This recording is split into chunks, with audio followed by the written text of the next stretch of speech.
நேரடியாக காங்கிரஸை திட்டிருக்கலாம். எனக்கு தெரிஞ்சு ஸ்டாலின் அவர்கள் நேரடியாக கூப்பிட்டு காங்கிரஸ் வெளில போங்க நீங்கள் அப்படின்னு சொல்லிடலாம். இப்படி ஒரு படம் எடுத்து இந்திரா காந்தியெல்லாம் திட்டி, நேருவெல்லாம் திட்டி, செல்வ பிறந்ததையும் திட்டி, இதுக்கு மேலே கொஞ்சோண்டு சூடு எதாவது இருந்ததுன்னா என் கூட நீ வந்து கூட்டணியில் இரு.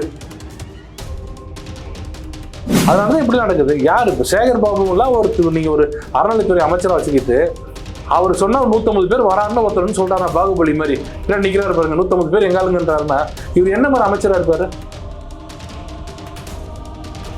கண்டிப்பாக உரிய நடவடிக்கை எடுத்துனா ஆகணும். ஹோம் மினிஸ்டர்லேருந்து போகும்போது ஒரு விவாத நிகழ்ச்சியில் ஆளை கூட்டம் நடிக்கிறாருன்னா இதை எப்படி எடுத்துக்க முடியும்? ஈவோ தானே. சரி, சேகர் பாபு சொல்லி செஞ்சீங்களா? நீங்களா செஞ்சீங்களா இந்த வேலையை? அப்படியே ஓப்பனாக கேட்டார். சேகர் பாபு சொல்லி தான் அன்றைக்கி நீங்கள் ஏற்றாம போனீங்களான்னு கேட்டார். நீங்கள் பராசக்தி பற்றி கேட்குறேன்னு சொல்லி இவ்வளோ போய் சொல்கிறீங்களே, வெற்றிகரமாக ஓடிட்டு இருக்கு. நீங்கள் பார்த்தீங்க நான் காலையில் முதல் நாள் சொல்லி 23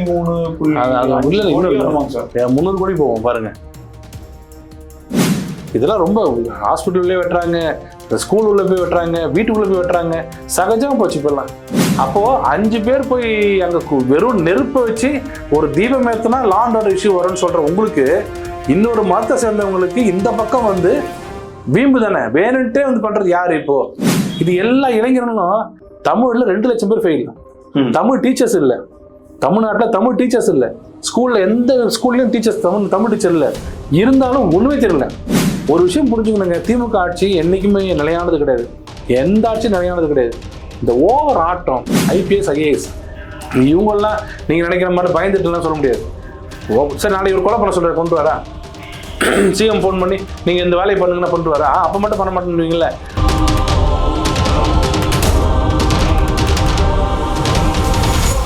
ஸ்பெக்ட்ரம் தமிழ் நேயர்களுக்கு வணக்கம். நம்மோடு தமிழக பாரதிய ஜனதா கட்சியினுடைய வழக்கறிஞர் பிரிவு தலைவர் மதிப்பிற்குரிய ஐயா குமரகுரு இருக்கிறார். பேசலாம் சார். வணக்கம். திருப்பரங்குன்ற இஷ்யூ நீங்க அந்த டீட்டெயில்டான ஒரு பத்திரிகை சந்திப்பு நடத்துனீங்க சார். அது அவமதிப்பு வழக்குன்னா இப்போ அது என்ன மாதிரியான நடவடிக்கை எடுக்கப்படும்? அவங்க ஒத்துக்கிட்டாங்க, நான் தான் செஞ்சேன் அப்படின்ற மாதிரி அவங்க சொல்லியிருக்காங்க. சொல்லுங்க, 2ஆம் தேதி ஹியரிங் என்று சொல்லுவீங்க, என்ன நடவடிக்கை இருக்கும் நீதிமன்றம்? இல்லை, முதல்ல அவர் வந்து அவமதிப்பு அன்னைக்கே எடுத்துட்டார்.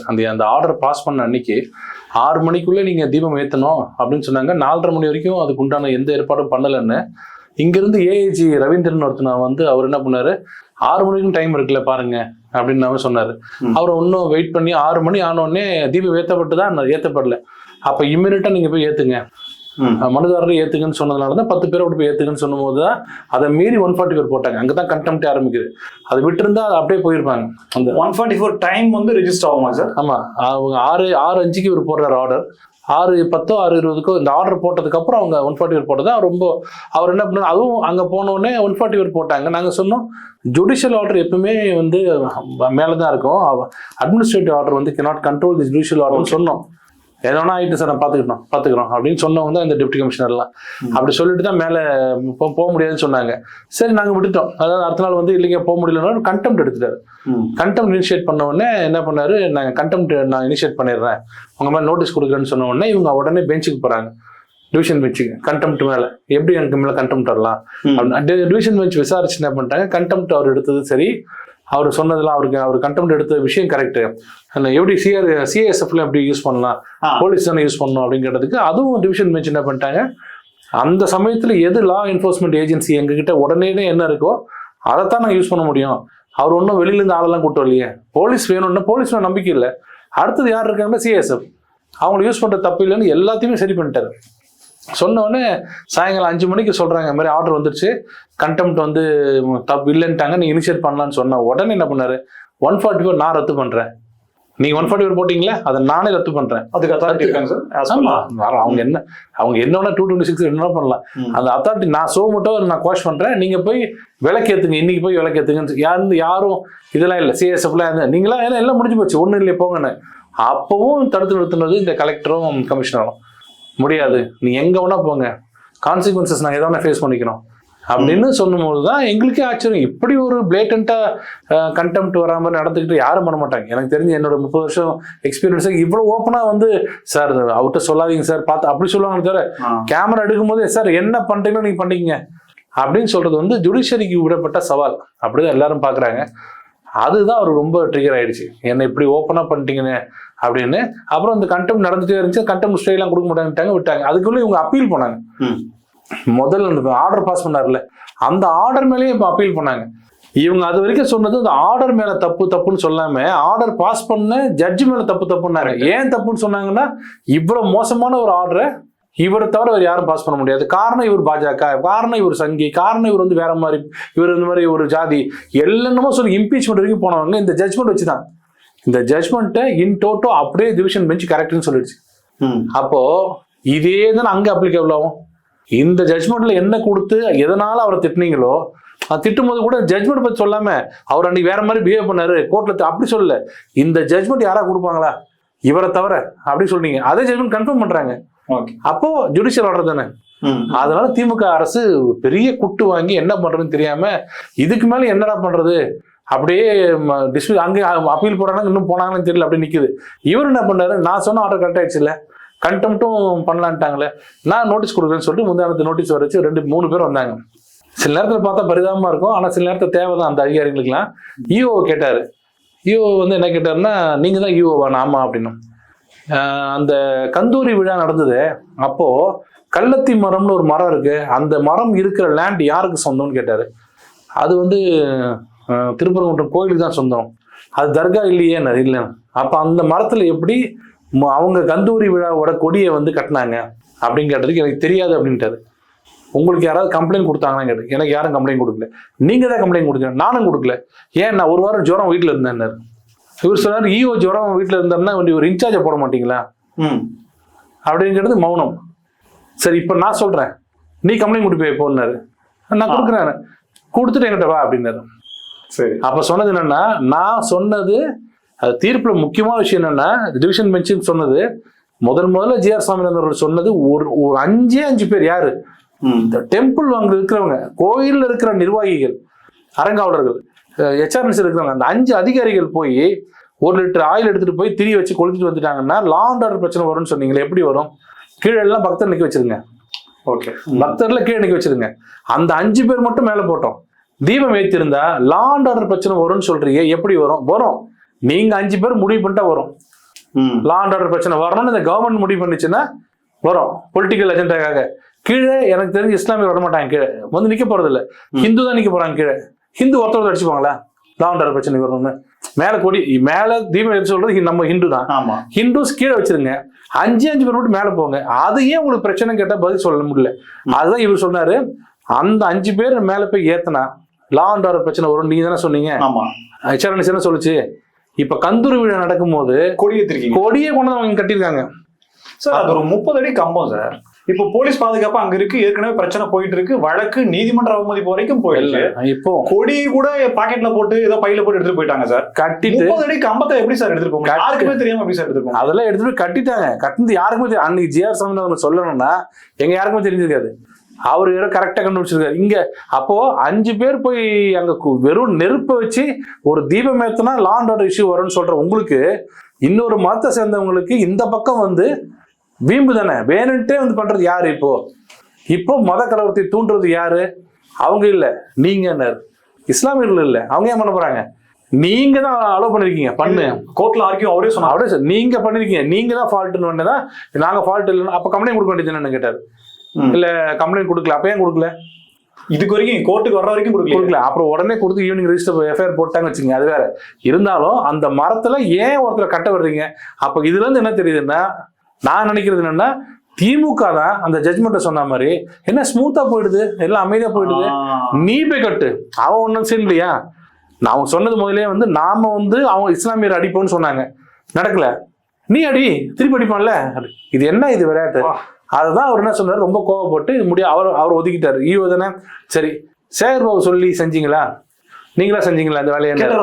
அப்படியே ஓப்பனா கேட்டாரு. சேகர் பாபு சொல்லி அன்னைக்கு நீ ஏத்தாம போனீங்களான்னு கேட்டாரு. இல்ல நானே தான் பண்றேன். நல்லா ஈவோ புரிஞ்சுங்க, நீங்களா தான் பண்ணீங்களா? நானே தான் பண்ணேன். வெரி குட், நீங்க ஒதுக்குங்க. டெப்டி கமிஷனர் வாங்க, இன்னைக்கு ஒருத்தர் வந்தாரு, வாங்க நீங்க எப்படி பண்ணீங்க, நீங்க பண்ணீங்களா யாராவது சொல்லி பண்ணுங்க? நானே தான் பண்ணேன். கலெக்டர் கூப்பிட்டாரு, நானே தான் பண்ணேன். அப்ப சொன்னாரு, அந்த முகத்துல அவங்க 3 பேர் முகத்துல, அந்த ஈவோ கூட பயந்துட்டாரு, அந்த 2 பேர் முகத்துல கொஞ்சம் கூட ஒரு இம்மி அளவு கூட குற்றம் வச்சு இல்லை. நம்ம நிக்கிறது கோர்ட்டு, நம்ம இங்க யார்கிட்ட பேசிட்டு இருக்கோம், தப்பு பண்ணிட்டோம், நம்மள பலிகடா ஆக்கிட்டாங்க, நம்ம தான் ஜெயிலுக்கு போறோம் அப்படின்ட்டு ஒரு சின்ன குற்றம் வச்சு கூட இல்லாம நிக்கிறீங்களே, உங்களை நான் என்ன சொல்றது அப்படின்னு சொல்லிட்டு அப்போதான் டெப்டி கமிஷனர் பார்த்து சொன்னாரு, மிஸ்டர் இனிகோ உங்களுக்கும் நாளைக்கு பிரச்சனை வரணும்னு நான் சொல்லலை, வந்துருச்சுன்னா உங்களுக்கு ஒரு ப்ராப்ளம் வந்தா கூட நீங்க தட்ட போற கதை கூட போட்டுதான். அங்கே நாங்கன்னா அவரு இல்லை, நாங்க நீதிபதிகள் தான் உனக்கு ரெஸ்கியூ வருவோம். நாங்க ப்ரொமோஷன் பிரச்சனை, இந்த ஆட்சி போயிடுச்சு, வேற ஒரு ஆட்சி வந்துருச்சு, உன்னை பழி வாங்குறாங்கன்னு வச்சுங்களேன், அப்ப நேரம் இங்க வரீங்க, யார்கிட்ட வருவீங்க? எங்கள்கிட்ட. நாங்க என்ன பார்ப்போம்? ஏ பி தான் சீனியர், ஏ சீனியர் கிடையாது, பி சீனியர் அப்படிதான் சொல்லுவோம். யார் தம்பி பி, அவரு சொந்தக்கார அப்படிலாம் சொல்ல மாட்டோம். நாங்க நீதியா தான் பார்ப்போம். ஏன் ஆர்டரா பார்க்காதீங்க, கோர்ட்டோட ஆர்டரா பாருங்கன்னு ரொம்ப அழகா அட்வைஸ் பண்ணாரு. ஆனா அது கொஞ்சம் கூட அந்த முகத்துல அட்வைஸ் பண்றாரு ஏத்துப்புமே எல்லாம் ஒண்ணும் கிடையாது. எங்கேயோ பார்த்துட்டு சரி அவர் தான் அத்தனை கேமரா முன்னாடி நான் கான்சிக்வன்ஸ் தான் ஃபேஸ் பண்ணிக்கிறேன், வேலையை பாரு, நீ கிளம்பு இங்க இருந்து அப்படின்னு எல்லாரும் வேட்டி அமைச்சிரு. அந்த வீடியோ காமிச்சிங்களா சார்? அவர் பார்த்துட்டு தான் சொன்னாங்க. அதையும் சொன்னோம், இவர் தாங்க ஓப்பன் கோர்ட்ல வந்து இப்படி சொல்றாரு, பின்னாடி வந்து பப்ளிக்ல லட்சக்கணக்கான பேர் மத்தியில வந்து நான் we are ready to face the consequences, don't worry அப்படின்னு சொன்னது இவருங்கன்னு சொன்னோம், எனக்கு எல்லாம் தெரியும் அப்படின்ட்டு. ஸோ இப்போ பாவம் மாட்டிக்கிட்டு 3 பேர் மாட்டிக்கிட்டாங்க. இப்போ 2ஆம் தேதி வந்து அப்பாலஜி, அன்கண்டிஷனல் அப்பாலஜி லெட்டர் கொடுத்து அஃபிடேவிட் போட்டு கெஞ்சனாங்கன்னா விட்டுருவாரு. அவர் ரொம்ப இலக்கிய மனசு, அவர் இது வரைக்கும் அவர் கண்டிக்கலாம் பண்ண மாட்டாரு. ஆனா இந்த 2 விஷயத்தை மட்டும் சொல்லிட்டாரு, மற்ற எல்லாத்தையும் மன்னிச்சிடுவேன், 2 விஷயத்தை நான் மன்னிக்க மாட்டேன். ஒன்று, நான் போட்ட ஆர்டர் மேல 144 போட்டது, நான் சொன்னதுக்கு அப்புறம் போய் 144 போட்டீங்க ஆர்டர், அதை நான் மன்னிக்கவே மாட்டேன். ஆனா அடுத்த நாள் அதை நான் குவாஷ் பண்ணதுக்கு அப்புறம் கூட நீ என்ன குவாஷ் பண்றது, நான் இன்னும் அனுப்ப மாட்டேன்னு நீங்க பாருங்க. முதலையாவது நீ ஒரு தப்பு பண்ணிட்டு அதுல அந்த ஷேடு கீழே போயிட்டு நான் வந்து 144 கீழே மாட்டிக்கிட்டேன், என்னால ஒண்ணு பண்ண முடியாது, அதையாவது 50% மன்னிச்சிடலாம். அடுத்த நாள் அந்த 144 எடுத்துட்டு நீங்க போங்கன்னு சொல்றேன், நீ என்ன 144 எடுக்கிறது, இப்ப நான் சொல்றேன் நான் அனுப்ப மாட்டேன்னு சொன்னீங்களே, அதை என்னால மன்னிக்கவே முடியாது. 2 பேரையும் 2 விஷயத்துக்குன்னு சொல்லிட்டாரு. 2ஆம் தேதி அவர் ஏஐஜி வீரகதிரவன் தான் வந்து இல்லை எனக்காக நாங்கள் அஃபிடேவிட் போடுறோம்னு சொன்னார். அஃபிடேவிட் போட்டிங்கன்னா எனக்கு தெரிஞ்சு விட்டுருவாரு, போடாம விட்டா கண்டெம்ப்ட்ல எப்படியும் உள்ள போவாங்க. சார், கடுமையான கோபத்துல திமுக தரப்பு இருக்கு. என்னன்னா ஜிஆர் சுவாமிநாதன் அவர்கள் பார்த்தீங்கன்னா புத்தகத்தை போட்டு அதை புத்தக திருவிழாவில் விற்பனை செஞ்ச அளவுக்கு அது கோர்ட்டுகிட்ட போய் இது போகக்கூடாது, இது போல பறிமுதல் பண்ணுங்கன்னு சொல்ற அளவுக்கு இருக்காங்க. இப்ப இந்த அளவுக்கு இருக்காங்க அப்படின்னா பர்டிகுலர்லி ஜிஆர் சுவாமிநாதன் சார் மேல மட்டும்தான் இதுவா, இல்ல ஒட்டுமொத்தமா ஏதாவது பிரச்சனை? ஜிஆர் சுவாமிநாதன் மேல இன்னைக்கு இல்ல, இதுக்கு முன்னாடி அவர் கொடுத்த தீர்ப்பு எல்லாமே கவர்மெண்ட் அகேன்ஸ்டா, அவர் நியாயமா கொடுப்பாரு. அவர்கிட்ட ஒரு இது என்னன்னா எதை பத்தியும் போல்டா எதை பத்தியும் கவலைப்பட மாட்டாரு. இப்ப எங்களுக்கு ஒரு வருத்தம், மன்னிச்சு விட்டான்னு விட்டுருவாரு.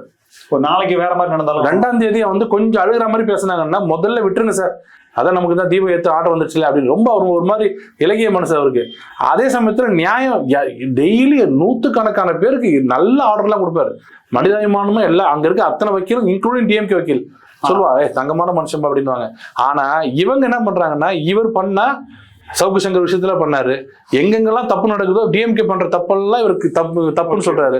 இவர் இருந்தா நமக்கு பிரச்சனை, இவர் எப்படியாவது வெளியில அனுப்பணும் மாத்தணும்னு சொல்லிதான் இவர் எப்ப மாட்டுவாருன்னாங்க. இந்த விஷயத்துல மாட்டோம்னே எல்லாம் சாயம் பூசினாங்க.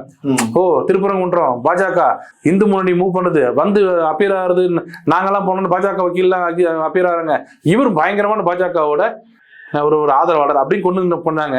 டிவிஷன் பெஞ்ச் எல்லாத்தையும் க்ளோஸ் பண்ணிடுச்சு, லீகல் ஆர்டரா பார்த்து பக்காவா இருக்கு, இந்த ஆர்டர்ல என்ன தப்பு போங்க அப்படின்ட்டாங்க பாருங்க. அதுலதான் திமுகவுக்கு சரியான அடி. இது சுப்ரீம் கோர்ட் போறதுக்கான வாய்ப்பு இருக்கு, அங்க போறேன்னு சொல்றாங்க, போக மாட்டாங்களே. நாளைக்கு ஃபைல் பண்ணிட்டு பண்ண மாட்டாங்களே. ஏன்னா சுப்ரீம் கோர்ட்ல ஒரு விஷயம் மட்டும் எனக்கு நம்பிக்கை இருக்கு, ஒரு வழக்கறிஞரா சொல்றேன், எதை வேணாலும் சுப்ரீம் கோர்ட் எதிர்ப்பாங்க. ஆனா ஒரு ஆர்டரை டிஃபை பண்ற அளவுக்கு ஒரு சாதாரண அதிகாரி முடிவு பண்ணிட்டாருன்னா அது எங்க கொண்டு போய் நிக்கும்னு அவங்களுக்கு தெரியும். இன்னைக்கு திருப்பரங்குன்றம் ஓகே, நாளைக்கு சிஎம் உயிருக்கு ஆபத்து, நாளைக்கு செக்யூரிட்டி கொடு அப்படின்னு வச்சுக்கலாம், அங்க இருக்கு டிஜிபி, அதெல்லாம் கொடுக்க முடியாது, வேலையை மேற்கோள் காட்டுவாங்க. ஏற்கனவே அதேதான் சொன்னேன். அப்ப வந்து நீதிபதி சொல்லுவாரு, நாங்க முதல்வருக்கு பாதுகாப்பு கொடுக்க சொல்றோம், நீ எப்படி முடியாது சொல்ற, நீங்க சொல்றது செய்ய வேண்டிய அவசியம் இல்லைங்க, ஜிஆர் சுவாமிநாதன் ஆர்டர் இருக்கு, திருப்பரங்குன்றம் ஆர்டர் இருக்கு, போங்கன்னு சொல்லிட்டாங்கன்னா நாடா இருக்காது. இது சுப்ரீம் கோர்ட் பார்க்கும், இவங்க பார்க்க மாட்டாங்க. சுப்ரீம் கோர்ட் வந்து ஜுடிஷியல் ஆர்டர் எப்பவுமே ஷுட் பி ஹானர்டுன்றது எந்த டவுட்டும் கிடையாது, அது கரெக்டா பண்ணிடுவாங்க. இவங்க தான் அது புரியாம பேசுவாங்க, இவங்களுக்கு அந்த லிமிட் தெரியும், அதனால இங்கே நிக்கிறாங்க, இன்னும் போகாம இருக்காங்க சுப்ரீம் கோர்ட்டுக்கு. சரி, இப்போ அந்த அதிகாரி பலிகடா ஆக்கப்படுறாங்கன்னா அவருக்கான ப்ரமோஷனு, அதுல பணப்பலம் எல்லாமே அடிவாங்க, எல்லாமே பண்ணும், அதெல்லாம் தெரிஞ்சானே பண்றாரு. என்னங்க நெசசிட்டி? நான் என்ன கேட்கிறேன், ஒரு EO I can understand. EO வந்து ஒரு கடைநிலையில சாதாரண அதிகாரியோட இடத்துல இருந்து பாருங்க சார். இப்போ கவர்மெண்ட் ஆர்டர் மேபி ஒரு ஹையர் அபிஷியல வந்து ஃபோன் பண்ணி நீங்க பண்ணுங்க, இதெல்லாம் இது பண்றது எந்த விதத்துல நீங்க அனுமதி கூடாது ஒரு காலே வருதுன்னு வச்சுங்க சார். அதிகாரி எப்படி சார் அதை மீறி எப்படி சார் பண்ண முடியும்? அப்ப அந்த இடத்துல அவர் நீங்க அதிகாரியா இருந்தா என்ன ஆன்சர் சொல்லுவீங்க? ஒபே தானே பண்ணுவீங்க? இல்லைங்க, ஒபே பண்ணணும்னா யார் மாட்டிக்கிறதுன்னு வாங்கல. எப்பவுமே சொல்லுவாங்க இஓ எல்லாம் வந்து கேட்டர் கம்மி. அவர்லாம் வந்து நாளைக்கு நீங்க சொன்ன மாதிரி என்ன பண்ணாலும் கேட்கறதுக்கு ஆள் கிடையாது. அவர் சொல்றாரு பாருங்க, முடியாதுங்க, அவர் உயிருக்கு ஆபத்து வரும், நீங்க சொல்லுங்க கேட்க முடியாதுன்னு சொல்லிட்டீங்கன்னா நாலு கட்சிக்கார விட்டு அடிச்சவரை கேட்க ஆள் இல்லை. பட் இவங்க அப்படி இல்லை. ஐபிஎஸ் ஐஏஎஸ் இவங்க எல்லாம் நீங்க நினைக்கிற மாதிரி பயந்துட்டு எல்லாம் சொல்ல முடியாது. சரி, நாளைக்கு ஒரு கொலை பண்ண சொல்ற கொண்டு வரா, சிஎம் போன் பண்ணி நீங்க இந்த வேலையை பண்ணுங்கன்னா பண்ணிட்டு வரா, அப்ப மட்டும் பண்ண மாட்டேங்குவீங்கல்ல, அதெல்லாம் கிடையாது. நினைச்சா பண்ணலாம். இவங்களுக்கே அது விருப்பம் இல்லை. அதிகாரிகளுக்கு ஆமா, இவங்களுக்கே நாம ஏத்தி என்ன பண்றோம் அப்படின்னு தான் உண்மையிலே இருந்தா அவங்க என்ன ஐஏஎஸ் என்ன பண்றாங்க? மிஞ்சி போன ஐஏஎஸ் நீங்க என்ன பண்ண முடியும்? டிரான்ஸ்பர் ஒண்ணு இல்லாத ஒரு பெஞ்ச் இருக்கு. ஒரு பெஞ்ச் இல்ல, சஸ்பெண்ட் இல்ல, ஒரு பெஞ்ச் ஒரு சின்ன பெஞ்ச் இருக்கிற ஒரு டிபார்ட்மெண்ட் எவ்வளவு இருக்கு, அங்க போய் உட்கார வச்சுட்டாங்க வச்சுங்களேன், உட்காருங்க. ஏன்னா அங்க சம்பளம் மட்டும் தான் வரும், அதிகாரம் இருக்காது. அதிகாரம் இல்ல, பணம் வராது. அதிகாரம் யாருக்கு வேணும்? பணம் இங்க தானே வரும். கமிஷனர் ஆஃப் இது deputy commissioner Madurai city, collector of Madurai சிட்டின்றது சாதாரணமா? சரி, அதிகாரி சொல்றது கேட்கணும். பணமும் வருது, எல்லாம் வருது, எல்லாம் அவங்க பண்றாங்க. இப்ப அதுக்கு உண்டான அவங்களுக்கும் தெரியும், கண்டிப்பா மன்னிப்பு கேட்டுருவாங்க. என்னோட அனுமானம் வந்து மன்னிப்பு கேட்டுருவாங்க. பத்திரிகையாளர் செந்தில்வேல், பாஜக இளைஞர் அணி பிரிவினுடைய தலைவர் எஸ்ஜி சூர்யா டிவி விவாதத்தில் நடக்குது. எப்பவுமே வாதம் பிரதிவாதம், அது சூடாகவும் இருக்கும், ரொம்ப சூடாகவும் இருக்கும். எதுவே இருந்தாலுமே கருத்துக்களாக எதிர்கொள்ள வேண்டும். சம்பவங்கள்லாம் உங்களுக்கு தெரியும்னு நினைக்கிறேன். ஆளுங்களை கூட்டு வந்து கிட்டத்தட்ட தாக்குதலுக்கும் உள்ளானார்கள். எஸ்ஜி சூர்யா அதுக்கப்புறம் ஒரு பேட்டி கொடுக்குறாரு, நாங்களும் மேலிட வரைக்கும் கொண்டு போயிட்டோம், பாக்குற வரைக்கும் பாத்துக்கலாம் அப்படின்ற மாதிரி அவர் சொல்றாருன்னா இது எந்த அளவுக்கு ஒரு சீரியஸ் இஷ்யூவா இருக்கு? இல்லைங்க, இந்த மாதிரி ஒரு விவாதத்துல இந்த மாதிரி நடுவில் டிஸ்டர்பன்ஸ் வர்றது சகஜம். ஏன்னா அதுவும் பப்ளிக் எல்லாம் கொண்டு உட்கார வச்சிங்கன்னா, பப்ளிக்னா என்ன? பப்ளிக் இல்லை, நான் ஒரு விவாதத்துக்கு போனேன்னா, இந்த மாதிரி மக்கள் மன்றம் போனோம்னா பிஜேபி இருந்து ஒரு 30 பேர் வருவாங்க, டிஎம்கே இருந்து கூட்டு வர்றது 50 பேர் கூட்டு வருவாங்க, ஏடிஎம்கே இருந்து 50 பேர் வருவாங்க, மற்றவங்க எல்லாம் கொஞ்சம் வருவாங்க. நான் எது பேசினாலும் இந்த 30 பேர் கை திட்டுவாங்க, இவங்க திட்டுவாங்க அந்த 50 பேரும். இது வந்து நடக்கும். நீங்க இரிட்டேட் ஆகிற மாதிரி இருந்தா அங்க போகக்கூடாது. நான் அங்க போனா அவங்க கமெண்ட் அடிச்சாங்கன்னா எனக்கு இரிட்டேட் ஆகுன்னு சொன்னா நான் போகக்கூடாது. ஒண்ணு அப்படி போவேன்னு சொன்னா எல்லாம் காதுல வாங்காத மாதிரி போகணும். இது அவங்க பேசினாங்கன்றது வந்து செந்தில்வேல் வந்து டிஸ்டர்பன்ஸ் ஆயிடுச்சுன்னு சொல்றாரு. ஆயிடுச்சு, நல்ல விஷயம். வெளியில வந்துட்டாரு, கோச்சிட்டு வந்துட்டாரு, எனக்கு பிடிக்கலன்ட்டாரு, அதுவும் நல்ல விஷயம். எனக்கு வந்து இரிட்டேட் பண்ணா எனக்கு பிடிக்கலன்றது நான் வேற மாதிரி, நீங்க வேற மாதிரி. வெளியில வந்துட்டாரு. வெளியில வந்துட்டு போய் ஆளை கூட்டு வர்றாரு பாருங்க. போயிட்டு சேகர் பாபுட்ட சொல்லி கூட்டு வந்துட்டு, யார் தெரியுமா சேகர் பாபுவோட படை நிக்குதுன்னு சொல்லி வரும்போது வெளியில வரும்போது இவர் தான் அடையாளம் காமிக்கிறாரு பாருங்க, அடிங்கன்னு சொல்லி. இதுதான் வந்து மிகப்பெரிய பெண்களை முன்னாடி நிக்க வச்சு அந்த ஒரு செட்டிங்க போட்டு பண்றது அப்படிங்கிறது, அதெல்லாம் அது ரொம்ப கீழ்த்தரமா போச்சு. ஆனா என்ன இதோட மோசம் என்னன்னா, மக்களுக்கு தெரியணும், இப்ப வந்து எஃப்ஐஆர் 2 பேரும் கம்ப்ளைண்ட் கொடுத்து, நாங்களும் கொடுத்துருக்கோம், அவரும் கொடுத்துருக்காரு. பட் இன்னைக்கு வந்து ஒருத்தர் அரெஸ்ட் பண்ணி ரிமாண்ட் பண்ணிட்டாங்க. இன்னும் 3 பேர் தேடுறாங்க. அதிலும் அடையாளம் தெரியாத 10 பேர் பண்ணி இவங்களை மட்டும் பிடிக்கிறாங்க. குழந்தை கூட தெரியும், சூர்யா உள்ளவே இருந்தாரு, பேசினாரு, வெளியில வந்துட்டாரு. அவர் யாரையும் கூட்டு வரல. இவர் போய் சின்ன பையன் மாதிரி போய் ரவுடிகளை கூட்டு வர மாதிரி கூட்டு வந்துட்டு இவர் அடிக்கிறாரு, சூர்யாவும் அடிக்கிறாரு, மற்ற 2 பேரும் அடிக்கிறாரு. இப்ப என்ன சொல்லிட்டாங்கன்னா, யாரோ ஒருத்தர் அடி வாங்கி இதுல படுத்திருக்காரு, ஹாஸ்பிட்டல்ல படுத்திருக்காருன்னு சொல்லி சூர்யா மேல கேஸ், 4 பேர் மேல கேஸ் போட்டு பண்ணிட்டாங்க. இத்தனை பேர் வீடியோலாம் இருந்து, உங்களை மாதிரி ஊடகவியெல்லாம் இருந்து, இத்தனை பேர் இருந்துவே இவ்வளவு ஒரு பூசணிக்காய் சோத்திரம் அப்படி மறைக்கிறாங்கன்னா, இதெல்லாம் எந்த வகையான ஒரு நல்ல இதுவா இருக்கும்? நான் வந்து விவாதத்தில் நான் கூட நான் நிறைய விவாதத்தை பேசிட்டு இருக்கும் போது நான் சொல்றதுக்கு இரிட்டேட் பண்ணிட்டாம பக்கத்து ஒருத்தர் பேசுவாரு, இவர் சொல்றது பொய், இவர் வந்து மோடி மாதிரியே பொய் சொல்றாருன்னு. எனக்கு சுருன்னு கோவம் வரும். கோவப்பட்டா அங்க போகக்கூடாது. நான் என்ன சொல்லுவேன்னா, கொஞ்சம் அமைதியா இருங்க அப்படின்னு. கண்ட்ரோல் மீறி போச்சுன்னா நான் ஆங்கர்ட்ட சொல்லுவேன், நான் விலகிக்கிறேங்க. இந்த அளவுக்கு இவங்க கூட பேசுற அளவுக்கு எனக்கு தகுதி இல்லை, எனக்கு கொஞ்சம் தகுதி கம்மின்னு சொல்லிட்டு நான் கொடுத்துட்டு வந்துடுவேன். நான் தகுதி ரொம்ப கம்மி, இவங்க தகுதி அதிகம்னு சொன்னாலே அது பயங்கர அடி. அவங்க எல்லாம் ரிக்வெஸ்ட் பண்ணுவாங்க, அப்புறம் எல்லாரும் உட்கார சொல்லுவாங்க. அது மாதிரி இருந்தா பண்ணணும். விட்டுட்டு வந்துட்டு நான் வேணான்னு சொல்லி வந்துட்டேன் வச்சுங்களேன், நான் ஆளை கூட்டு வருவேன்னா. ஏன்னா வர்றவங்க எல்லாரும் ஒரு ஒரு கௌரவமான தான் வந்திருக்காங்க. அது மாதிரி வர்றவங்கள்ட்ட போய் கூட்டு வந்து அடிச்சுட்டு அவர் மேல எஃப்ஐஆர் போடுறதுலாம் ஒரு விஷயம் புரிஞ்சுக்கணுங்க. திமுக ஆட்சி என்னைக்குமே நிலையானது கிடையாது, எந்த ஆட்சியும் நிலையானது கிடையாது. இந்த ஓவர் ஆட்டம் போலீஸ் கையில் இருக்குது, நான் என்ன வேணா பண்ணலாம் பண்ணிட்டு இருந்தாங்கன்னா அது நல்லது ஒரு செய்தியை வந்து அடுத்த ஜெனரேஷன் கொண்டு போகாது. தங்க தமிழ்ச்செல்வன் அங்க இருக்காரு சார், ஸ்பாட்ல தான் இருக்காரு. அவரு திமுகவோட எம்பி.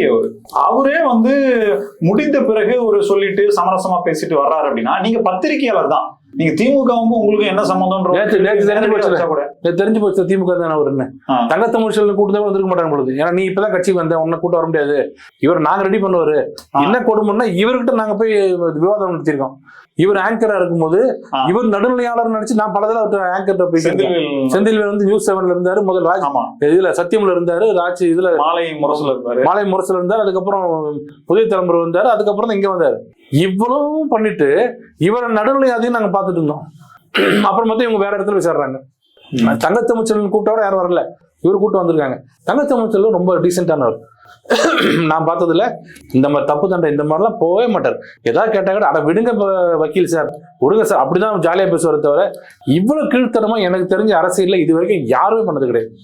சரி, இப்ப இது வந்து நடவடிக்கை அப்படிங்கிறது அடுத்த முறை என்ன வேணா எஃப்ஐஆர் போட்டிருக்கு, ஒரு சார்புக்கு பாதிப்பு தரக்கூடிய எஃப்ஐஆர் போட்டிருக்குன்னு சொல்லி தகவல் வருது. இப்ப அதே பக்கம் செந்தில்வேல் மேலேயோ இல்ல அங்க செந்தில்வேல் மேல யாரு மேல இவங்க மேல இவங்க கவுண்டர் கொடுத்துருக்காங்க, ஆனா ரெஜிஸ்டர் பண்ணல, எஃப்ஐஆர் போடல. ஒண்ணு இவங்க மட்டும் எஃப்ஐஆர் போட்டு ஒருத்தர் உள்ள தள்ளிட்டாங்க.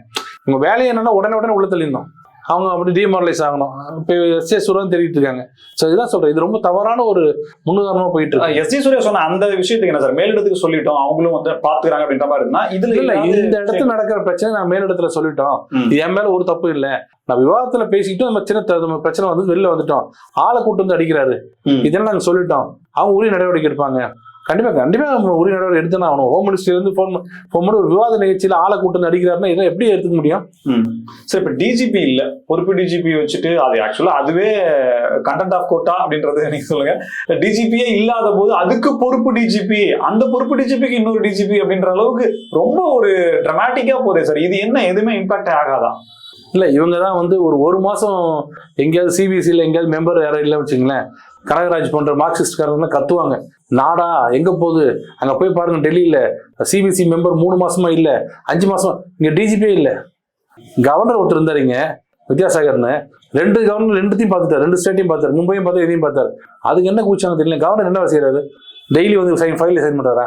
அவருக்கே தமிழ்நாடு ஸ்டேட்ல 3 மாதங்களாக ஒரு கவர்னர் இல்லை. இது என்ன அப்படின்னு அவங்க தான் இன்னைக்கு சொல்றாங்க, டிஜிபி எல்லாம் பரவாயில்லைங்க, பொறுப்பு டிஜிபி வச்சு நல்லா நடத்திக்கலாங்கன்னு சொல்றாங்க. இதுல இருந்து தெரிஞ்சு மக்கள் புரிஞ்சுக்கணும் கூட்டணி கட்சிகள் எப்படி இருக்காங்கன்னு. ஒரு டிஜிபின்றது எவ்வளவு பெரிய போஸ்ட், அதுல பொறுப்பு கொடுத்தீங்கன்னா எப்படி அது அவ்வளவு இதுவா இருக்க முடியும்? அவரோட சொந்த டியூட்டி இல்லையா? அவரு ஃபுல்லா கொடுத்தாலே பார்க்க மாட்டாங்க, பொறுப்பு கொடுத்தா எங்க பார்க்க போறாங்க? இதெல்லாம் மக்கள் தான் சிந்திக்கணும். சட்டம் ஒழுங்கு சமீப நாட்களா ரொம்ப கேள்விக்குள்ளாகுது. இன்னைக்கு நடந்த சம்பவம்னா அந்த கீழ்ப்பாக்கத்துல நடந்த ஒரு விஷயம் என்னன்னா, பார்க்க போனவரை அவர் ஏற்கனவே ஹிஸ்டரி ஷட்டரா இருக்காரு, ஹாஸ்பிட்டலே வச்சு கொடூரமான முறையில சம்பவம் நடந்திருக்கு. பட் ஆனா அமைதி பூங்கா அப்படின்ற ஒரு பிம்பம் கட்டமைக்கப்படுது. நீங்க ஒரு வழக்கறிஞரா நீங்க எப்படி எடுத்துக்கிறீங்க? நான் இது வரைக்கும் பார்த்ததுல இந்த மாதிரி இந்த 4.5 வருஷத்துல 4.5 வருஷத்துல நடந்த மாதிரி கொலை கொள்ளை எல்லாம் வந்து இது மாதிரி நான் பார்த்தது இல்லை. கொள்ளைன்றது எல்லா இடத்துலையும் நடக்கும். நான் பலமுறை சொல்லியிருக்கேன், கொலைன்றது எல்லா நாட்டிலையும் நடக்கும், கம்யூனிஸ்ட் கண்ட்ரி நடக்கும், ஹிட்லர் மாதிரி எல்லா நாட்டிலையும் கொலை நடக்கும். ஆனா கொலை நடந்ததுக்கு அப்புறம் அவங்க எப்படி ரியாக்ட் பண்றாங்கன்னு பாருங்க. நேரா வரான் வெட்டிட்டு கேஷுவலா தூக்கி போட்டுட்டு அவங்க பாட்டுக்கு கத்தி வச்சுட்டு போயிட்டு இருக்காங்கன்னா எந்த அளவுக்கு மக்கள் வந்து போலீஸ் மேல பயம் ஃபுல்லா போயிடுச்சு. திமுக எப்பெல்லாம் ஆட்சிக்கு வருதோ அப்பெல்லாம் போலீஸ் மேல பயம் இருக்காது. ஜெயலலிதா எப்பெல்லாம் ஆட்சிக்கு வராங்களோ ரவுடிசம் குறையுதுனால, இன்டைரக்டா ரவுடிசம் குறையில, அது பேரு போலீஸுக்கு பவர் அதிகம். போலீஸை பார்த்தா ரவுடி நடுங்கிடுவான். இங்க ரவுடி போயிட்டு என்ன அரெஸ்ட் பண்ண வரேன்னு நாளை காலில் வா அப்படின்ட்டு போவோம். ஏன்னா அவர் வந்து பகுதி செயலாளர் மச்சானா இருப்பார். திமுக வந்தாலே அந்த காலத்துல எம்ஜிஆர் சொல்லுவாருங்க, பெரிய துண்டு போட்டுக்கிட்டு நேராக போலீஸ் ஸ்டேஷன்ல போயிட்டு கைதியை ரிலீஸ் பண்ணி விடு, வட்டம் மாவட்டம்லாம் சொல்லுவாரு. எம்ஜிஆர் படத்தெல்லாம் பார்த்தா சொல்லுவாரு, இந்த வட்டம் மாவட்டம்லாம் வரக்கூடாதுன்னு. எம்ஜிஆர் ஆட்சிக்கு வந்தோன்னு போட்ட முதல் உத்தரவு, யாராவது கரை வேஷ்டியோட இந்த போலீஸ் ஸ்டேஷன் உள்ள போனீங்கன்னா, இதாங்க மக்கள் தலைவர். இன்னைக்கு ஏன் அவர் புகழ்ந்து அவர் பார்த்தாலே எல்லாரும் அழுகுறாங்கன்னா அதான் காரணம். யாராவது இனிமேல் எவனா கரை வேஷ்டி கட்டிட்டு போலீஸ் ஸ்டேஷன் உள்ள போனீங்கனாலே அவ்வளவுதான். அப்ப போலீஸ்கார் எப்படி இருப்பான்? ஜெயலலிதா பீரியட்ல பாத்தீங்கன்னா யார் போன் பண்ணாலும் இல்ல, எம்எல்ஏ எம்பி மந்திரி, சார் தோட்டத்துக்கு ஒரு வார்த்தை சொல்லுங்க சார், போலீஸ்காரங்க வார்த்தை சொல்லுங்க சார், சார் நான் ஃப்ரெண்ட்லியா பேசிட்டு டக்குனு சொல்லிங்க, டக்குனு வச்சுட்டு போனேன். இதுதான் ஒரு ஆளுமையோட பயம். இங்க அந்த ஆளுமைக்கு பயமே இல்லையே, அதனாலதான் இப்படி நடக்குது. யாரு இப்ப சேகர் பாபுலாம் நீங்க ஒரு அறநிலைத்துறை அமைச்சரா வச்சுக்கிட்டு அவர் சொன்னா 150 பேர் வராருன்னு ஒருத்தர் சொல்றாரு, பாகுபலி மாதிரி நிக்கிறாரு பாருங்க, 150 பேர் எங்காளுங்கன்றாருன்னா இவர் என்ன மாதிரி அமைச்சரா இருப்பாரு? இப்போ பிடிஆர் பழனிவேல் தியாகராஜ் சொல்ல முடியுமா நீங்க? 1000 நம்ம வேறு கருத்து இருந்தாலும் பிடிஆர் சொல்லிருப்பா, ஒரு 100 பேர் பிடிஆர் சொன்ன 100 பேர் வருவாங்கல்ல. அப்ப யார் வருவாங்க 100 பேர் சொன்னா? எந்த மாதிரி கேரக்டர் சொன்ன வருவாங்க? இப்படிப்பட்ட கேரக்டர் இருக்கிறது தான் அனுப்புவார் ஆளுங்களை. இப்படி அனுப்புறவங்களாம் நீங்க மந்திரியா வச்சிருக்கீங்க. நம்ம யார் பயப்படுவாங்க உங்களுக்கு? இதெல்லாம் ரொம்ப ஹாஸ்பிட்டல்லே வெட்டுறாங்க, ஸ்கூல் உள்ள போய் வெட்டுறாங்க, வீட்டுக்குள்ள போய் வெட்டுறாங்க, சகஜமா போச்சு இப்பெல்லாம். வெற்றிகரமாக ஓடிக்கொண்டிருக்கிறது பராசக்தி. ஒரு மிகப்பெரிய வரலாற்று உண்மையை அற்புதமா காட்சிப்படுத்தி, கிட்டத்தட்ட ஒரு மணிரத்னம் சார் இருந்து எந்த அளவுக்கு காட்சிப்படுத்தி கொடுத்துருந்தா அப்படின்ற மாதிரியான ஒரு விஷயத்த மக்களுக்கு படைச்சிருக்காங்க. அதுல நேம் தான் சார் ரொம்ப ஹைலைட். பராசக்தி சிவாஜி சாருடைய முதல் படம், கலைஞர் அவருடைய வசனங்கள், இது ரெண்டையும் பொருத்தி அதை விட மிகச்சிறந்தான ஒரு காவியமா பராசக்தி ஓடிக்கொண்டிருக்கிறது. உங்கள் பார்வையில் பராசக்தி திரைப்படம்? நீங்க பராசக்தி பத்தி கேட்கறேன்னு சொல்லி இவ்வளவு போய் சொல்றீங்களே, வெற்றிகரமா ஓடிட்டு இருக்கு. நீங்க பாத்தீங்க நான் காலையில விட முதல் நாள் வசூல் 300 கோடி போவோம் பாருங்க. ஏன்னா தியேட்டர்ல யாருமே இல்லை. நான் பார்த்த வரைக்கும் எந்த தியேட்டருக்கு போனா ஃப்ரீயா இருக்கு. இது என்னன்னா என்னமோ நினைச்சு பிள்ளையார் பிடிக்க போய் குரங்கா மறைச்சுடுவாங்களே, அவங்க நினைச்சது என்னன்னா பாஜகவுக்கு ஒரு இது கொடுக்கணும். நம்ம நாட்டுல வந்து இது எல்லாம் போயிடுச்சு. இப்ப டிஎம்கே கிட்ட இருக்க எல்லாம் போயிடுச்சுங்க. எஸ்ஐஆருக்கு சார் எல்லாம் போயிடுச்சு. சுத்தம் ரோட்ல போய் வந்துட்டு இருக்காங்க. இப்ப என்ன எடுக்கலான்னு துருப்பிடிச்ச ஒரு கத்தி இருக்கு பாருங்க. என்னது? ஹிந்தி திணிப்பு. மொழி எடுத்துக்க. நம்ம ஆளு தமிழ்நாட்டுல எதை சொன்னாலும் அமைதியா மொழின்னா அவன் மொழின்னா அவன் முன்னாடி நிப்பான்னு நினைச்சாங்க பாருங்க. அது அந்த காலம் 65, இப்ப 2025. இப்ப எல்லாம் ஒரு பத்திரிகையாளர் மணி ரொம்ப அழகா சொன்னாரு. அப்ப எடுக்கும் போது திமுக யோகியமா இருந்தான். ஃபர்ஸ்ட் வந்தான். ஆட்சிக்கு வரும்போது வர்றதுக்கு முன்னாடி மக்கள்லாம் ஒரு நரம்பு புடைக்கிறது. டேய் நமக்குன்னு ஒரு தலைவர் வந்துட்டான்டா, அண்ணா வந்தாடுறா, கலைஞர் வந்துட்டாடுறா, இனி மொழி தாண்டா உயிர்னா. அப்போ ஆட்சிக்கு வந்துட்டீங்க. இன்னைக்கு 2026 இந்த பக்கம் KN நேரு, அந்த பக்கம் செந்தில் பாலாஜி வச்சுக்கிட்டு மொழி தான் முக்கியம்னு வச்சுங்க. நீ மொழியை காமிச்சு என்ன பண்ற எங்களுக்கு தெரியும். எத்தனை ஆயிரம் கோடி சம்பாதிக்க தெரியும். நீ சம்பாதிக்கிறது பிரச்சனை வரும்போது மொழிங்கிற ஏதாவது கேள்வி கேட்டா உடனே மாநில சுயாட்சி. அதையும் மீறி பண்ணா தமிழனுக்கு ஒரு உரிமை இல்லையான்ற இந்த வேலையெல்லாம் வேண்டாம். மக்கள் ரொம்ப தெளிவா, அது இளைஞர்கள் ரொம்ப தெளிவா இருக்காங்க. இந்த மொழியை வச்சு அரசியல் பண்ணாத, எங்களுக்கு தெரியும் மொழி என்ன படிக்கணும்னு. அதெல்லாம் அந்த காலம் அப்படின்னாங்க. இன்னொன்னு, நேரடியாக காங்கிரஸை திட்டிருக்கலாம். எனக்கு தெரிஞ்சு ஸ்டாலின் அவர்கள் நேரடியாக கூப்பிட்டு காங்கிரஸ் வெளில போங்க நீங்க அப்படின்னு சொல்லிடலாம். இப்படி ஒரு படம் எடுத்து இந்திரா காந்தி எல்லாம் திட்டி, நேருவெல்லாம் திட்டி, செல்வ பிறந்தவரையும் திட்டி, இதுக்கு மேல கொஞ்சோண்டு சூடு ஏதாவது இருந்ததுன்னா என் கூட நீ வந்து கூட்டணியில இரு, அதை மீறி இருந்தா அது போயிடு அப்படின்னு திருச்சி வேலுசாமி ஏற்கனவே கழுவி ஊத்துறாரு. பயங்கரமா இருக்கு. இப்ப இதையும் பார்த்துட்டு காங்கிரஸ் வந்து நாங்க திமுகவோட தான் இருப்பேன் அப்படின்னு சொன்னீங்கன்னா அப்புறம் அவர் என்னென்ன சொல்றாரோ அத்தனை உண்மையான ஆயிடும். காங்கிரஸுக்கு சுத்தமா சுரணையே இல்லைன்னு தான் ஆயிடும். ஏன்னா ஓப்பனாவே இந்திய திணிச்சது காங்கிரஸ் படத்துல, பராசக்தி படத்துல இந்திய திணிச்சது காங்கிரஸ். அரக்கி யார்? அது அரக்கி எல்லாருக்கும் தெரியும். அப்படி சொன்னதுக்கு அப்புறம் கூட அது விடுங்க பாஸ், நீங்க பணம் கொடுங்க பாஸ்னா அது வேற மாதிரி தானே நினைக்க தோணும். இவ்வளவு நடந்த பிறகு ஜனநாயக பொங்கல் சொல்லி ஏற்பாடு பண்றாங்க. அதுக்கு செல்வ பிறந்தகை சார் எங்கள்கிட்ட அனுமதியே வாங்காம பண்றாங்களா, இப்படி பண்றாங்களே, நீங்க என்ன நினைக்கிறீங்க அப்படின்னா இது கூட நடவடிக்கை எடுப்பதற்கான ஆவணம் செய்யப்படும் சொல்லி செல்வ பிறந்தகை சொல்றாரு. அவர்தான் காங்கிரஸ் தலைவர். ஜனநாயக பொங்கல் அவங்க என்ன வெளிப்படையா சொல்றாங்க, இந்த கருத்துல இவ்வளவு அவமானமா பேசியிருக்காங்க, நமக்கு தாவேகாவோட போகணும், அடுத்து காங்கிரஸ் வளர்ச்சிக்காக பார்க்கணும், இதை நம்புறவங்க இந்த பொங்கலுக்கு வாங்கன்னு சொல்லி அவங்க வெளிப்படையா சொல்றாங்க. இவரு இந்த மாதிரி சொல்றாரு. இப்ப காங்கிரஸ்ல என்ன நடக்குது? காங்கிரஸ் என்ன, அவருக்கு செல்வ பிறந்தகைக்கு ஒரு விஷயம் நல்லா தெரியும். யார் என்ன கூச்சல் போட்டாலும் கடைசியில் ஒரு கால் வரும் மேல இருந்து, we are with DMK அப்படின்னு ஒரே சொல்லுவாங்க. எல்லாரும் நேரம் அறிவாலயம் போயிட்டு எனக்கு எந்த தொகுதி கொடுக்க போறீங்கன்னு கேட்க போறோம். அது முதலே சொல்றோமே, எதுக்கு சுத்தி வளைச்சு அசிங்கப்படுறது அப்படின்னு அவர் அதுல தெளிவா இருக்காரு. இன்னொரு விஷயம், பராசக்தி படத்துல பாத்தீங்கன்னா அப்ப மொழி, இப்போ சாதாரண ஒரு இளைஞன் கேட்கிறான், ஒரு சாதாரண ஒரு படிச்ச இளைஞன் கேட்கிறான், அன்னைக்கு மொழின்னு சொன்னீங்க, ஹிந்தி வேணாம், நீங்க என்ன சொன்னீங்க? அப்போ ஹிந்தி திருப்பி வேண்டாம், ஆப்ஷனா இருந்தா நாங்க ஹிந்தி படிக்கிறது தப்பு இல்லை, ஹிந்தி பிரச்சார சபா நீங்க கதை விட்டீங்க. நாங்க இப்ப கேட்கிறோம், நான் ஹிந்தி படிக்கணும், எங்க படிக்கிறது? ஹிந்தி திணிப்பு வேண்டாம். இப்ப யாரும் திணிக்கல, இப்ப விரும்புறோம். இப்ப ரோட்ல போகும்போது யாராவது நாங்க போற வர பிஜேபி காரெல்லாம் திணிக்கிறாங்களா இந்தியா? இல்ல. இப்ப நான் என் பையனை படிக்க வைக்கணும், எங்க படிக்க வைக்கிறதுன்னு கேட்டீங்கன்னா சிபிஎஸ்இ போன்றான். அது அவ்வளவு பணம் கட்ட முடியாதுங்கன்னா ஹிந்தி பிரச்சார சபா எங்க கோபிச்செட்டிப்பாளையத்துல இருக்கிற கூப்பிட்டு ஹிந்தி பிரச்சார சபா இருக்குன்றான் எங்க சென்னையில. அப்ப நான் இங்க எப்படா படிக்கிறதுன்னு கேட்டா தெரியல. நான் ஒரு கார்பரேஷனுக்குள்ள ஒரு ஆப்ஷன் கொடுங்க, ஹிந்தி மட்டும் உள்ளே வந்துடக்கூடாது. அப்போ உன் பிரச்சனை ஹிந்தி திணிப்பு இல்ல, ஹிந்தியே வேண்டாம், ஹிந்தி எந்த ரூபத்திலையும் வரக்கூடாது. அப்ப என்னன்னா ஹிந்தி மேல உனக்கு கோவம். ஏன் கோவம்? ஹிந்தி படிச்சா ஃபுல் இந்தியா தெரிஞ்சிடும், தேசிய அரசியல் தகவல் தெரிஞ்சிடும், பாரத் மாதா கி ஜெய்னா புரிஞ்சிடும், ஜனகணமனன்னா அர்த்தம் தெரிஞ்சிடும். அப்ப அடிக்கடி அவன் டெல்லி போயிட்டு வருவான். டெல்லி நல்லதானே இருக்கு, இன்னும் பீகார் என்னமோ மோசம், பீகார் சூப்பரா இருக்கு அப்படி பாத்துருவான்ல. அந்த கட் பண்ணிட்டு அந்த பக்கம் பூதம், நீ மிஞ்சி போனா கும்முடி பூண்டி, அதை தாண்டி போனா ஆந்திரா, ஆந்திரா, கர்நாடகா, கேரளா, நம்ம திராவிடம் இதுக்குள்ளே இருந்துக்க, தாண்டி போயிடாது. ஏன்னா இதுல பீகார்லன்னா பான்பராக் போட்டிருப்பான், அவனுக்கு ஒண்ணுமே தெரியாது. இப்படியே வளர்த்துட்டாங்கல்ல, ஹிந்தி வரக்கூடாதுன்னாங்க. இப்ப அடுத்த கேள்வி என்ன கேட்கறான், நான் ஆப்ஷன் உண்டு, எனக்கு பையன் படிக்கணும், படிக்கல, அப்ப நீ ஹிந்தி இல்லைன்ட்டீங்க. இன்னொரு ஆப்ஷன் கேட்கறேன், இருமொழி கொள்கை நீங்களே, தமிழ் இங்கிலீஷ், நீங்க தமிழ் இங்கிலீஷ்ல டாக்டர் ஆயிட்டீங்களா அப்படின்னு சாதாரண இளைஞர் ஸ்டாலினை பார்த்து கேட்கிறான். தமிழ் புலவர் அவரு இல்ல அட்லீஸ்ட் தமிழ் சும்மா கேஷுவலா நல்லா பேசும்போது சீமான் பேசுறாரு, ஒரு வார்த்தைக்கு ஒரு பாரதியார் பாட்டு கேட்டுன்னு, கொங்குதேர் வாழ்க்கை, அஞ்சலி தும்பி, காமம் செப்பது, அது மாதிரி ஒரு 10 வார்த்தை பேசுறாரா? இல்ல. அப்ப English out, Hindi out. English தேவையே பேச வேண்டாம். இப்ப இது ரெண்டுமே தெரியல உங்களுக்கு, ரெண்டே படிக்காதவங்க மூணாவது வந்தா என்ன பிடிக்கல? என் வீட்டுல ஒரு பையன் எதையும் படிக்கலங்க, அவனுக்கு 50 சப்ஜெக்ட் இருந்தா அவனுக்கு என்ன, அவனுக்கு எத்தனை சப்ஜெக்ட் தான் தூங்க போறான்.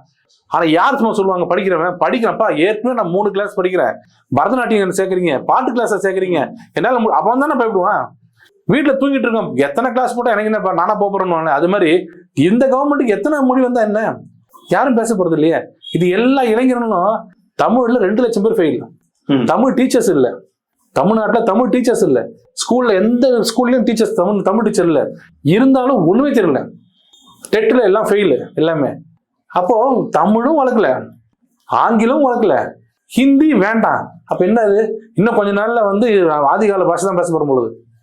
ஏன்னா தமிழ் ஒரு நீச்ச பாஷை, சனிய அப்படின்னு சொல்றது நமக்கு தலைவர், அங்கேயும் போயிடுச்சு. அப்ப எதை நல்லா யோசிச்சு பாருங்க, எதைதான் நம்ம படிக்கிறது? இப்போ திருக்குறள் அது வேஸ்ட். அப்புறம் இதுக்கு இந்த மக்கள் கேட்கறாங்க பதில் இப்ப கையில், இந்த பராசக்தி படம் அந்த பதில் சொல்லல. மிக நன்றி சார், பல்வேறு தகவல்களுக்கு நன்றி. எங்களை மீண்டும் சந்திப்போம். ஸ்பெக்ட்ரம் தமிழோட நன்றி நேர்களே.